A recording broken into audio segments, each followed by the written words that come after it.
So, pag hindi ka duty, may ibang nag-deliver ng pera kay Saldico at kay Speaker Romualdez.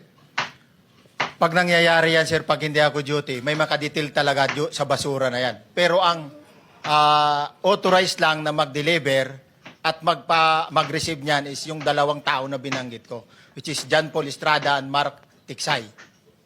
Okay. Thank you, Mr. Chair. Thank you, Senator Marcolita. Mr. Gutesa, sa panig ng pagdi-deliver sa bahay ni former Speaker Martin Romualdez, sinong tao ang nagre-receive? Sa mga ganun, sir, ang may contact, Your Honor, is yung si Paul at si Mark lang ang may contact doon sa receiver. So pagdating doon, nakabukas na yung gate doon sa Forbes, pumapasok na lang kami.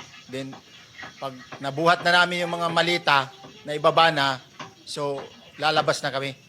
Wala na kaming basta may deliver lang namin yung mga basura doon sa bahay, wala na kaming noon, Your Honor. Alin-aling bahay Yung ang 42. pinagdi-deliveran mo sa panig ni former Speaker Martin Romualdez? Yes, Your Honor, yung 42, yung dito sa may Forbes Park. Yun lang? Wala nang iba?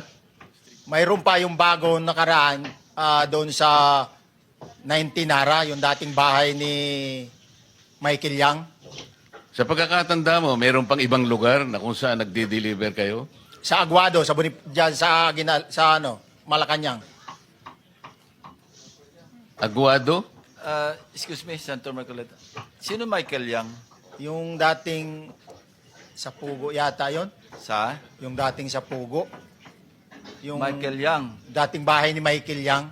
Dating bahay. Yes, Your Honor. Okay, thank you. Ibig mo sabihin, nabili ni Speaker Martin yung bahay ni Michael Yang? Allegedly, Your Honor. Pero paano mo alam na bahay ni Speaker yon?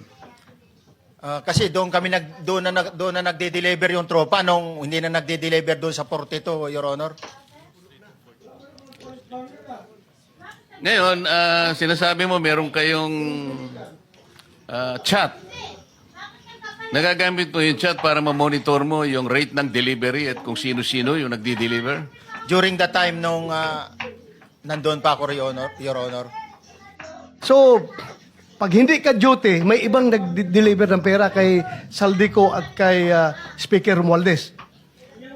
Pag nangyayari yan, sir, pag hindi ako duty, may makadetail talaga sa basura na yan. Pero ang authorized lang na mag-deliver at mag-receive niyan is yung dalawang tao na binanggit ko, which is John Paul Estrada and Mark Tiksay. Okay.